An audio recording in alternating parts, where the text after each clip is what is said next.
नमस्कार, मैं हूं श्वेता। प्योर पटना में आपका स्वागत है। आज है 7 अगस्त, दिन गुरुवार। खबरों की ओर बढ़ने से पहले एक नजर डालते हैं आज की सुर्खियों पर। पटना में नोएडा जैसी बनेगी टाउनशिप। बीएसएससी भर्ती 2025 में ऑफिस अटेंडेंट पदों की घोषणा। पटना मेट्रो उद्घाटन टला, सुरक्षा कारणों से इंतजार। पटना समेत बिहार को 2400 मेगावाट बिजली की सौगात। विश्वविद्यालयों की व्यवस्था में पारदर्शिता लाएगा समर्थ पोर्टल। चलिए अब बढ़ते हैं 21 बड़ी खबरों की ओर विस्तार से। बीएसएससी भर्ती 2025 में ऑफिस अटेंडेंट पदों की घोषणा। बिहार कर्मचारी चयन आयोग यानी कि बीएसएससी ने ऑफिस अटेंडेंट के 3727 पदों पर भर्ती निकाली है। 10वीं पास उम्मीदवार 25 अगस्त से 24 सितंबर 2025 तक bssc.bihar.gov.in पर आवेदन कर सकते हैं। आयु सीमा 18 से 37 वर्ष है। आरक्षित वर्गों को छूट मिलेगी। वहीं भर्ती में प्रारंभिक और मुख्य परीक्षा होगी। प्रारंभिक परीक्षा में 100 ऑब्जेक्टिव प्रश्न होंगे, जिसमें सामान्य हिंदी, गणित और सामान्य ज्ञान शामिल है। आवेदन शुल्क सामान्य वर्ग के लिए 540 रुपए होगी। वहीं आरक्षित वर्ग और महिलाओं के लिए 135 रुपए होगी। अधिक जानकारी नोटिफिकेशन में उपलब्ध है। पटना में नोएडा जैसी टाउनशिप बनेगी। पटना में बिहार शहरी आयोजन स्कीम नियमावली 2025 के तहत बिना जबरन अधिग्रहण के आधुनिक टाउनशिप विकसित होगी। लैंड पूलिंग मॉडल पर आधारित इस योजना में जमीन मालिक अपनी जमीन सरकार को नहीं बेचेंगे, बल्कि योगदान के रूप में देंगे। बदले में उन्हें सड़क किनारे प्लॉट और विकास में हिस्सेदारी मिलेगी। टाउनशिप में आवासीय, वाणिज्यिक और औद्योगिक क्षेत्र होंगे। यह योजना निजी डेवलपर द्वारा पूरी होगी, जिससे सरकार पर वित्तीय बोझ नहीं आएगा। पटना मेट्रो उद्घाटन टला, सुरक्षा कारणों से इंतजार। पटना मेट्रो का 15 अगस्त को उद्घाटन सुरक्षा कारणों से टाल दिया गया है। रेलवे की केंद्रीय सुरक्षा टीम की रिपोर्ट के बाद सभी सुरक्षा उपाय पूरे करने का निर्णय लिया गया। इस महीने ट्रायल रन शुरू होगा और सितंबर में उद्घाटन की संभावना है। पहले चरण में 6.5 किलोमीटर ट्रैक पर 5 स्टेशन होंगे। अभी निर्माण कार्य अधूरा है और सुविधाएं पूरी नहीं है। सुरक्षा जांच और ट्रेनिंग के बिना मेट्रो संचालन संभव नहीं है। वहीं प्रशासन सुरक्षा को प्राथमिकता दे रहा, ताकि भविष्य में कोई परेशानी न आए। पटना समेत बिहार को 2400 मेगावाट बिजली की सौगात। अदानी ग्रुप बिहार के भागलपुर जिले के पीरपैंती में 2400 मेगावाट क्षमता वाला राज्य का सबसे बड़ा बिजली घर बनाएगा। इस सुपर क्रिटिकल टेक्निक आधारित परियोजना में 25,000 करोड़ रुपए का निवेश होगा और 1,500 से अधिक लोगों को रोजगार मिलेगा। बिहार सरकार 6.08 रुपए प्रति यूनिट की दर से अगले 30 वर्षों तक बिजली खरीदेगी। कैबिनेट ने जमीन हस्तांतरण की मंजूरी दे दी है। पीरपैंती की 3 इकाइयों से 5 वर्षों में उत्पादन शुरू होगा, जो पटना समेत पूरे बिहार की बिजली जरूरतों को पूरा करेगा। विश्वविद्यालयों की व्यवस्था में पारदर्शिता लाएगा समर्थ पोर्टल। राजभवन ने राज्य के विश्वविद्यालयों में पारदर्शिता और जवाबदेही सुनिश्चित करने के लिए बड़ा कदम उठाया है। 15 अगस्त से सभी विश्वविद्यालयों को छात्रों की संख्या, नामांकन शुल्क, आय व्यय, शोध परियोजनाएं और अन्य गतिविधियों की जानकारी समर्थ पोर्टल पर अनिवार्य रूप से अपलोड करनी होगी। बजट, वेतन और गैर वेतन मद की जानकारी भी ऑनलाइन दी जाएगी। इससे प्रशासनिक, शैक्षणिक और वित्तीय प्रणाली में सुधार होगा। वहीं व्यावसायिक पाठ्यक्रमों में शुल्क की समानता और छात्रों के हितों से जुड़ी योजनाओं की निगरानी भी आसान हो सकेगी। मुख्यमंत्री नीतीश कुमार की योजनाओं से महिला वोट बना निर्णायक। मुख्यमंत्री नीतीश कुमार ने 2005 से महिला सशक्तिकरण पर खास फोकस किया है।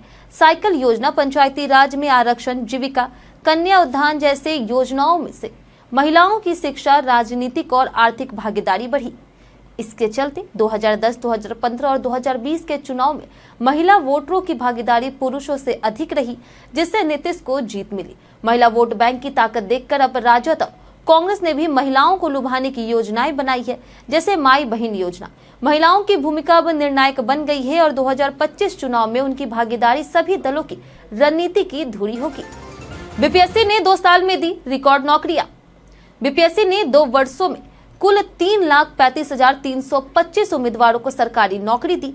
2023-24 में 2,97,372 पदों में से 2,23,152 पर नियुक्ति हुई, जबकि 2024-25 में 1,35,625 पदों में से 1,22,173 पर बहाली हुई। शिक्षा विभाग ने सबसे ज्यादा 3,27,989 पद भरे गए, जिसमें टीआरई 1 से 1,23,150 और टीआरई 2 से 94,987 नियुक्तियां शामिल रही।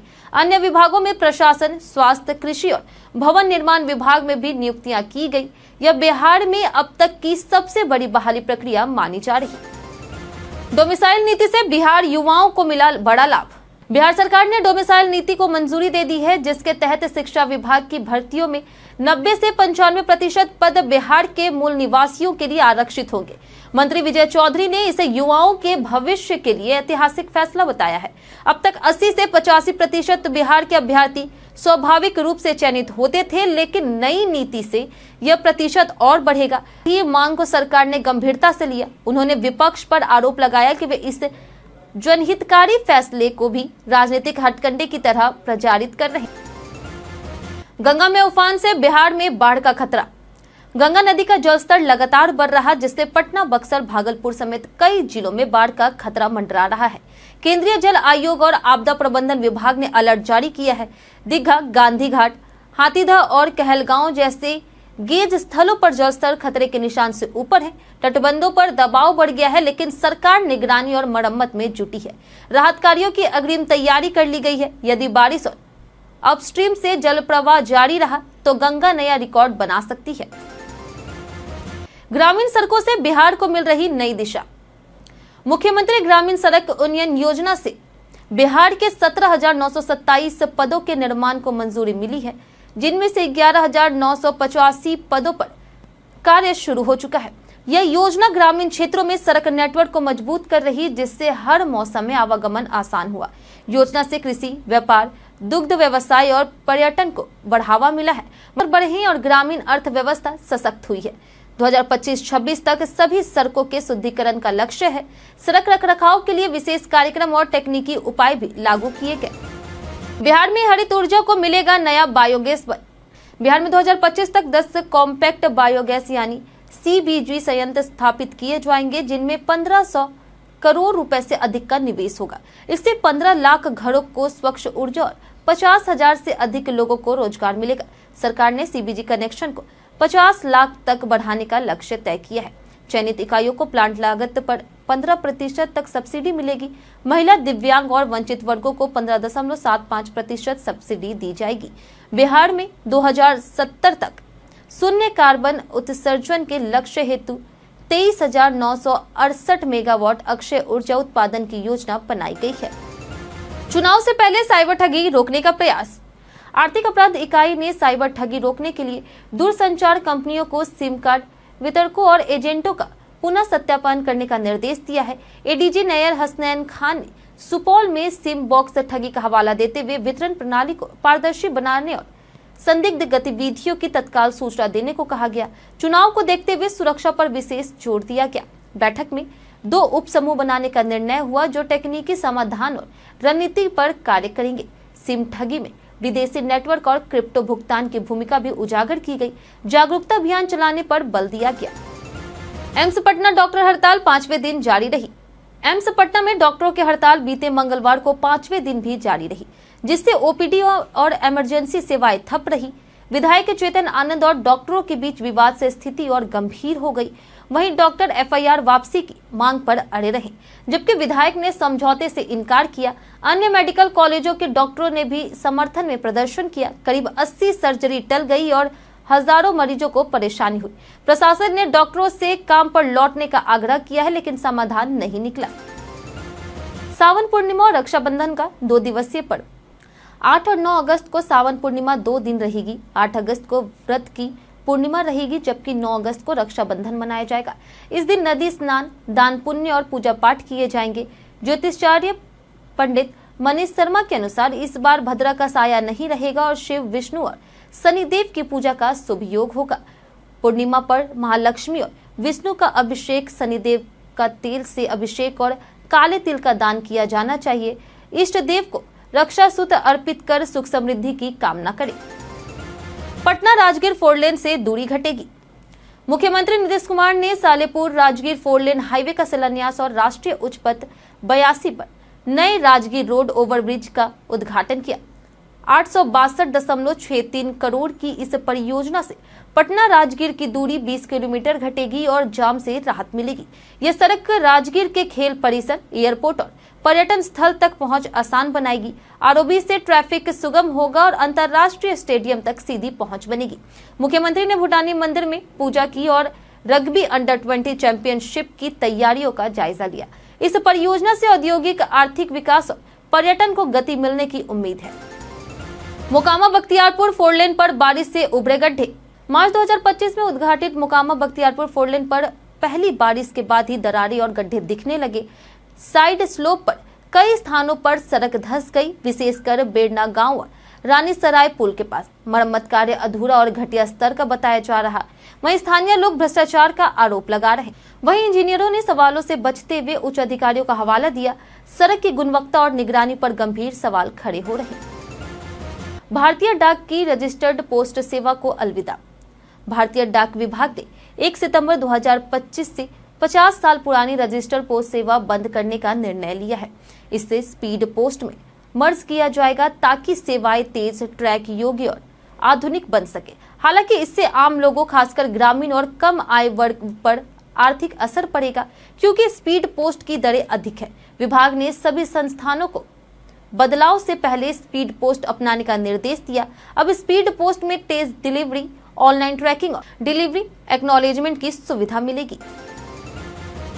वकील की 3 दलील और मोकामा के बाहुबली नेता को मिली बेल। मोकामा के बाहुबली नेता अनंत सिंह को सोनू मोनू गोलीकांड में बेल मिल गई। हाईकोर्ट ने 10,000 के मुचलके और 2 जमानतदारों के 7 शर्तों पर जमानत दी है। वकील ने 3 दलालें दी। पहला, अनंत सिंह ने सिर्फ हवा में फायरिंग की थी। दूसरा, जांच पूरी हो चुकी है और चार्जशीट भी दाखिल है, अब हिरासत की जरूरत नहीं है। वहीं तीसरा ये कि राजनीतिक साजिश है और पहले भी कई मामलों में बरी हो चुके हैं। बेल मिलने पर समर्थकों ने जश्न मनाया। पटना आयकर विभाग ने फर्जी राजनीतिक दलों पर कार्रवाई की। पटना आयकर विभाग ने बिहार झारखंड के 6 फर्जी राजनीतिक दलों को 200 करोड़ रुपए की डोनेशन मामले में बड़ी कार्रवाई की है। गुजरात के राजकोट और अहमदाबाद में चार्टर्ड अकाउंटेंट प्रणव शाह के दफ्तरों पर छापा मारा गया। जांच में करोड़ों के संदिग्ध वित्तीय लेन देन पकड़े गए हैं, जो फर्जी दरों को डोनेशन के रूप में दिखाए गए थे। पटना आईटी टीम ने गुजरात अधिकारियों के सहयोग से छानबीन की और संभावना जताई गई कि प्रणव शाह के खिलाफ जल्द ही कार्रवाई हो सकती है। चैट जीपीटी में मानसिक स्वास्थ्य और उपयोग सुधार फीचर। ओपनएआई ने चैट जीपीटी में मेंटल हेल्थ फीचर्स जोड़े हैं, जो 30 मिनट चैट के बाद ब्रेक लेने का रिमाइंडर देंगे। यह 50 करोड़ वीकली यूजर्स की मानसिक सेहत पर ध्यान केंद्रित करता है और भावनात्मक सवालों के जवाब संतुलित और समझदारी से देता है। चैट जीपीटी रोजाना 250 करोड़ से ज्यादा सवालों के जवाब दे रहा है। इसका ज्यादा उपयोग कर रहे ओपनएआई 2015 में स्थापित हुई, जिसका लक्ष्य सुरक्षित और मानव केंद्रित एआई बनाना है। बीते दिनों जिन्होंने हमारे वीडियो पे लाइक और कमेंट किए थे, उनके नाम है नेहा कुमारी, संजीव कुमार, स्वास्तिक कुमार, अमरजीत कुमार। इसी के साथ बढ़ते हैं आज के सवाल की ओर।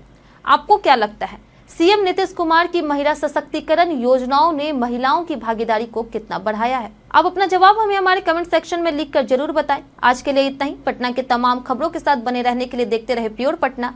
और साथ ही अगर आप यूट्यूब चैनल पर देख रहे हैं तो चैनल को सब्सक्राइब करें, और अगर आप फेसबुक पेज पर देख रहे हैं तो लाइक और फॉलो जरूर करें।